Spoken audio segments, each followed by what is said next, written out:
វីដេអូនេះខ្ញុំនឹងបង្ហាញពីរបៀប process bio នៅខាងក្រោម profile របស់យើងដើម្បីនៅពេលដែលគេចូលមើល profile របស់យើងគេឃើញអ្វីដែលយើងសរសេរនៅខាងក្រោមអញ្ចឹងណាកន្លែងហ្នឹងយើងចង់សរសេរអីក៏បានដែរយើងអាចសរសេរអំពីចំណងចំណូលចិត្តសរសេរ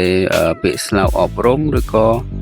យើងចង់សរសេរអំពីការតាំងចិត្តរបស់យើងក៏បានដែរប៉ុន្តែមុននឹងខ្ញុំបង្ហាញពីរបៀបធ្វើសម្រាប់បងប្អូនដែលថ្មីសូមកុំភ្លេចជួយចុចពាក្យជាវឬក៏ Subscribe Channel របស់ខ្ញុំម្នាក់មួយផងអូខេតោះអញ្ចឹងជំហានដំបូងបងប្អូនអាចចុចបើកកម្មវិធី Facebook របស់យើងមកហើយបងប្អូនអាចចុចកន្លែងនេះក៏បានដែរបាទយើងចុចកន្លែងសញ្ញា profile យើងកន្លែងនេះបាទប៉ុន្តែបើសិនជាយើងចុចកន្លែងហ្នឹងហើយវាអត់ចេញទេយើងអាចចុចកន្លែងសញ្ញាត្រេ3នេះខាងលើនេះមក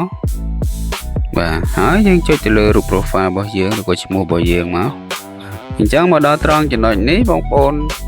រកមើលកន្លែងសញ្ញាខ្មៅដៃឬក៏សញ្ញាប៊ិចណាកន្លែងនេះយើងចុចកន្លែងសញ្ញាប៊ិចឬក៏ខ្មៅដៃហ្នឹងមកបន្តមកទៀតបងប្អូនត្រូវចុចនេះកន្លែងជីវប្រវត្តិឬក៏ bio ហ្នឹងឯង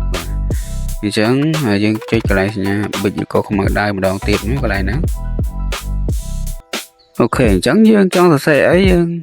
សរសេរនៅកន្លែងហ្នឹងមកហើយចំពោះតួអក្សរដែលយើងអាចសរសេរបានគឺមានតែចំនួន100តួអក្សរ101តួអក្សរទេបាទនេះគេដាក់លេខ101ហ្នឹងបើន័យថាយើងអាចសរសេរបានអក្សរចំនួន101តួអក្សរបាទអញ្ចឹងយើងសរសេរមកឧទាហរណ៍ថាខ្ញុំដាក់តវិញបំពង់ធំលោតតាមគេមានអក្សរអូខេមួយ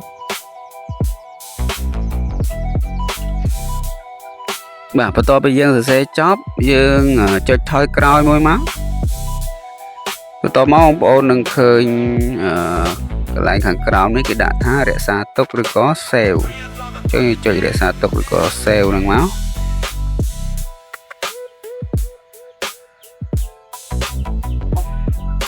អូខេតែប៉ុណ្ណឹងរួចរាល់ហើយឥឡូវយើងចុចថយមកវិញមកអូខេបងប្អូនឃើញនៅកន្លែងនេះហ៎បាទពាក្យដែលយើងសរសេរមិញគឺវាលោតនៅខាងក្រោម profile របស់យើងតែម្ដងអញ្ចឹងសម្រាប់វីដេអូរបស់ខ្ញុំថ្ងៃនេះគឺមានប៉ុណ្ណឹងទេអរគុណ